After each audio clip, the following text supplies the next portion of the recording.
تفتكر ايه اصعب حاجة ممكن تحصل لأي راجل؟ ان مراته تخونه، ولا ان الست اللي هو عايش معاها في نفس البيت تكون هي اللي هتقتله وهو مش عارف؟ القصة دي حصلت في أسوان، وكل تفصيلة فيها اتكشفت واحدة واحدة. خليك معايا لان النهاية محدش يتوقعها. انا احمد بسيوني، واهلا بكم في حلقة جديدة من برنامج من غير تفسير.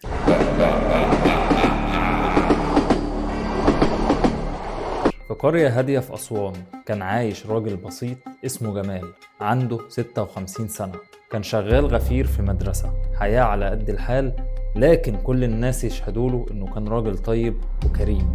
وبعد تجربة جواز فاشلة قرر جمال إنه يبدأ من جديد، ودي كانت أكبر غلطة في حياته ممكن يكون عملها، بس هو ما كانش عارف. اتجوز واحدة اسمها نصرة، وحاول بكل ما يقدر إنه يعوضها عن كل حاجة. وطبعا جاب ليها بيت لوحدها عشان تعيش فيه وبعدها عن أهله، وهو كان فاكر إن هو كده بيبدأ حياة جديدة وحياة نظيفة وحياة من الأول. بس اللي ما كانش يعرفه إن هو بيحفر قبره بإيده. نصرة ما حفظتش الراجل اللي صنها، ولا اللي حاول إنه يعوضها عن كل حاجة. بالعكس، دي دخلت في علاقة جديدة وهي متجوزة جمال مع شاب اسمه ماهر. الشاب ده كان شغال على عربية نص نقل، وكان بيشتغل عند اخو نصرة. ولو انت فاكر ان الموضوع كده انتهى، لا، العلاقة دي ما خلصتش على خيانة، العلاقة دي وصلت للدم. وسؤال دايما كان بيراود نصرة وماهر: احنا ازاي هنخلص من جمال؟ ونصرة لعبت الدور صح على جمال، وبينت ليه انها يا عيني الزوجة الغلبانة اللي بتشقى، وراحت قالت لجمال جوزها: انا عندي واحدة صاحبتي جوزها بيضربها، وهي محتاجة بس تيجي عندنا كام يوم تهرب من جوزها. وجمال بطيبته المعروفة عنده وافق، وقال ليها مفيش مشكلة تيجي وتنور. وجمال فتح بيته للضيفة، بس الضيفة دي ما كانتش ست، دي كانت ماهر. وماهر كان جاي ولابس نقاب 10 أيام كاملة.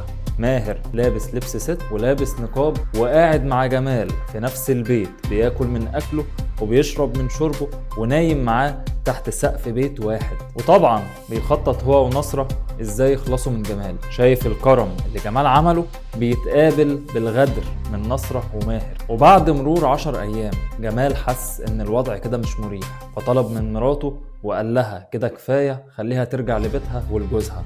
وأول ما قال كده، أول فكرة جت في دماغ نصرة وماهر إن إحنا لازم ننفذ دلوقتي، يا إما كده فرصتنا ضاعت. وبالفعل نصرة قربت من جمال وطمنته، عملت دور اللي أي زوجة بتعمله، إنها بتطمن جوزها وبتقف جنبه، وراحت تعمل له كوباية شاي، وحطت له في كوباية الشاي مخدر قوي. جمال بعد كده بدأ يهدى وبدأ يغيب عن الوعي. وأول ما بدأ يغيب عن الوعي ماهر ظهر، وماهر ونصرة خنقوه بالطرحة لحد ما نفسه وقف وروحه طلعت عند اللي خالقها. وما اكتفوش بكده، لا، ده عملوا فعل فاضح جنب الجثة.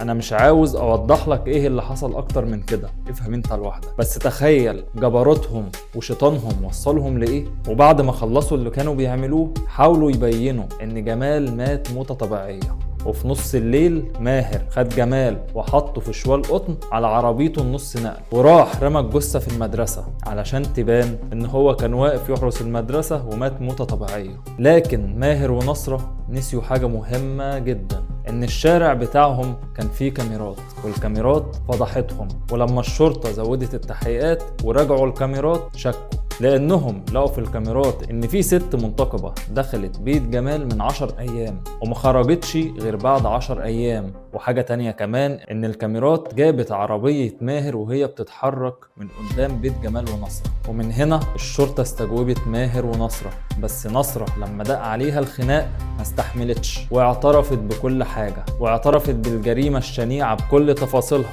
ومن هنا وكيل النائب العام طلب بتوقيع أقصى العقوبة عليهم، واتهمهم بالغدر والخيانة والقتل مع سبق الإصرار والترصد. وبالفعل أوراق ماهر ونصرة راحت للمفتي، وصدق على إعدامهم شنقا. وبالفعل تم تنفيذ الحكم عليهم بالإعدام.